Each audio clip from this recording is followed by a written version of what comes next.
God gave King Nebuchadnezzar of Babylon a dream that Christians have studied and debated for years. In the dream, God showed the king a statue that represented the governments and kingdoms of the world right up until the glorious return of Jesus.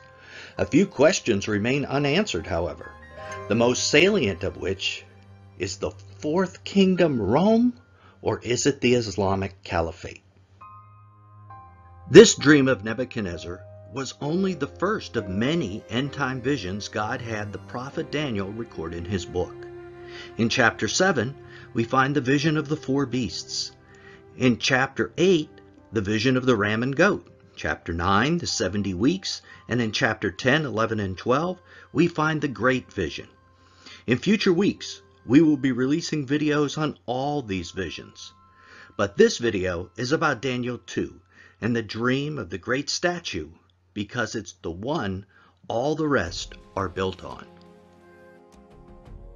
Until the year 2006, this wasn't much of a question. Nearly every Christian scholar up to that point assumed the fourth kingdom of the statue was Rome.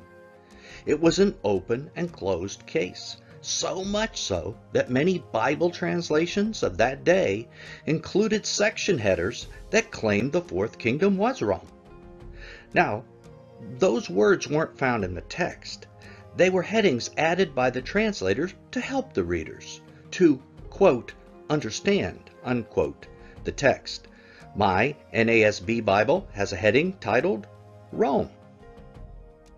But approximately 14 years ago, all that changed with the blockbuster book Islamic Antichrist by my personal friend Joel Richardson. In that book, he asserted the Antichrist will be Islamic. And in his subsequent book, Mideast Beast, he followed it up with detailed biblical exegesis that set the world of biblical scholarship on fire, debating the question of whether the Antichrist will be Roman or Islamic. A big part of this debate is interpretation of Nebuchadnezzar's dream of a statue and who is the fourth kingdom. The reason for this is that the dream and the explanation by the prophet Daniel, in those we are never told who the kingdoms are. Scholars have had to infer it from clues that are given in the text. So let's look at the arguments presented by both sides to help you make up your own mind on this issue.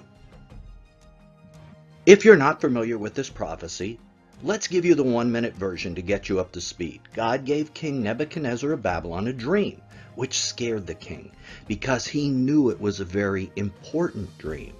He called in his advisors and wise men, but rather than simply asking them what the dream meant, he wisely asked them to tell him the dream and then what it meant, because he knew he might get any old answer if he asked what it meant, but if they could tell him what the dream was and what it meant, he might get the correct interpretation. The wise men and astrologers couldn't do that. They were dumbfounded. They responded to the king. The thing which the king demands is difficult, and there is no one else who could declare it to the king except the gods. The king was enraged and declared that they didn't tell him what the dream and its interpretation meant. The king would kill all his wise men. The wise men were correct. Only God could make this dream known. Now Daniel, who had just completed his training to be one of the wise men, sought the Lord, and God provided Daniel an understanding of the dream and its interpretation. Daniel told the king, "There is a God in heaven who reveals mysteries, and he has made known to King Nebuchadnezzar what will take place in the latter days." The king's dream consisted of a statue which comprised 5 layers made of different materials: a head of gold, a chest and arms of silver, a belly and thighs of bronze, legs of iron, and toes of iron mixed with clay. The statue was then struck by a rock, which crushed them all at the same time, and the rock grew to be a mountain that filled the whole world. This stone is the kingdom of God, which will crush the kingdoms of this world upon Jesus' return. And since the feet and toes of the statue, which are part of the fourth kingdom, will still be in existence when Jesus returns at his second coming, those toes will be the Antichrist empire. So knowing what that fourth kingdom is, which is connected to the toes, is super important. It will identify the Antichrist kingdom. Let's examine this prophecy and see what we can learn from the interpretation Daniel was given. He told the king that he, Nebuchadnezzar, was the head of gold. About the second kingdom, all Daniel said was, after you, there will arise another kingdom, inferior to you. This is the chest and arms of silver. Then Daniel continued, another third kingdom of bronze, which will rule over all the earth. Before we begin to look at the fourth kingdom, however, which is the topic of this video, let's consider what we've learned so far, because it's important. Daniel told the king that the first kingdom was Babylon. It was made of gold and it was the head. Our English translations say the kingdoms that follow Babylon would be inferior to it. So, what might this mean? One thing it doesn't mean is that Babylon was bigger or more powerful than the kingdoms that followed it. Here is a map of the greatest extent of the Babylonian Empire, which is seen in brown on this map. Persia, the next empire, the arms and the chest of silver, is yellow. Notice that Persia was substantially bigger, and Greece, the third empire, was even bigger still. Size was not the determining factor. So why were the subsequent kingdoms termed inferior? Well, the shocking answer is that, in my opinion, the other kingdoms weren't inferior, and the literal text of the Bible doesn't say that they were. To which I'm sure you're thinking, what is this man saying? My Bible says inferior. The Hebrew word translated inferior doesn't mean that at all. This Hebrew word arah is found 20 times in the scriptures, and every other occurrence it means land or earth. Daniel uses the same word just 2 verses earlier to say that Babylon filled the whole earth. And the very next verse, he uses it to say the bronze kingdom would rule the whole earth. In both cases, it is speaking of the same territory, and that is Babylon. The very next Hebrew word, manak, literally means out from. So together, these two words literally mean out from your land. Look at what this verse literally is saying. Another kingdom shall arise after you out of your earth or out of your land. And yet a third kingdom of bronze which shall rule over all the earth or land. This makes so much more sense than most of our English translations.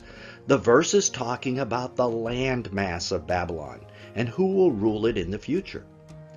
This is important understanding. In fact, it is the single greatest key to understanding the identity of the fourth kingdom and why that identity has remained a mystery until recently. So let's state it again. God told Daniel the interpretation, and that interpretation is that Babylon would rule the known earth at that time, and that subsequent kingdoms would rule the same territory. Looking at the map of Greece, we can see this is true. So it stands to reason that the fourth kingdom will also rule this same territory. That is what the prophecy is all about. It's about the land or the territory, and that territory was Babylon. So now we're ready to discuss Rome's control of the landmass that was Babylon, right? And that will prove that the fourth kingdom is Rome, right? Well, that isn't exactly correct. When the Greek Empire dissolved, the landmass that was Babylon was divided. Rome controlled the western portion of the landmass, including Turkey, Syria, and Israel, and the Parthian Empire controlled the Babylonian motherland in the east. Neither Rome nor the Parthians can be the fourth kingdom because neither controlled all of the Babylonian territory. And the prophecy is about territory. Remember? At this point you are probably asking, you mean Rome never controlled Babylon? That can't be. I've seen maps saying they did. No, they didn't, with the exception of 1 year. The Emperor Trajan attacked and entered the city in 115 AD, but left soon after and died of a stroke while returning to Rome. His son and successor, Hadrian, then became emperor and gave up most of the Middle East, including Babylon. Rome held Babylon for only 1 year. That doesn't count as making it a kingdom. The maps show Rome's greatest extent, and that includes this 1 year that they held Babylon, because frankly, it is embarrassing to those who hold the theory that Rome was the fourth kingdom to not have them control Babylon. Neither the Parthian Empire nor Rome controlled the entire landmass of Babylon. So what was the fourth kingdom? Who was the next to control it? You probably already know the answer. The Islamic Caliphate conquered all of the land that was Babylon by AD 670. And by the strict definition of what it takes to be the fourth kingdom of Daniel 2, it's Islam, not Rome. The Caliphate was the fourth empire to conquer all the land that was Babylon. Now, I'm sure this is the opposite of what you've been taught. I understand this. The reason your teachers have presented a different view is most of us look at world history from the perspective of Europe or even Israel. But Daniel 2 is Nebuchadnezzar's dream. And it is from his perspective of Babylon, not Europe, not Israel. But of course, the conquering of a land isn't the only proof the fourth kingdom is Islam and not Rome. If we look at the text of Daniel 2, we will see what it says about the fourth kingdom. Does that support the theory that it was Islam, or does it support Rome? We are given one major clue. We are told this fourth kingdom will break and shatter all the kingdoms that came before it. Did Rome break and shatter the Greek Empire that came before it? Well, we know it didn't break or crush the landmass. Did it crush Greek culture, however, and substitute its own? No, not by a long shot. They copied Greek architecture, had similar gods to Greece, just with different names, and in Israel, they even permitted worship of Yahweh. Romans used the Greek language as the language of their business. Rome didn't crush Greek culture or the cultures of other captured nations. They adapted them. But what about Islam? Islam crushed the cultures they invaded. Not only did they crush and capture the geography of the previous kingdoms, they forced their monotheistic God, Allah, on the conquered peoples at the point of a sword. They instituted new architecture and the Arabic language, and above all, they forced their Sharia law and calendars on their foes, changing the laws and the seasons. Islam means submission, and they forced their captives to submit to their culture. Islam is a much, much, much better match with the Bible's description of the fourth kingdom. Not only does the rise of the Islamic Caliphate match scriptures about the fourth kingdom better than Rome, its demise does as well. Daniel told us that Jesus will break into pieces all four kingdoms upon his return, all at the same time. And that's easy to see with Islam. If the Caliphate is revived, it will include all of Babylon, Persia, and Greece, and they would all be destroyed at the same time the Caliphate was destroyed. But this is not true for Rome. As we have seen, it did not include all of Babylon, and it included none of the Persian Empire.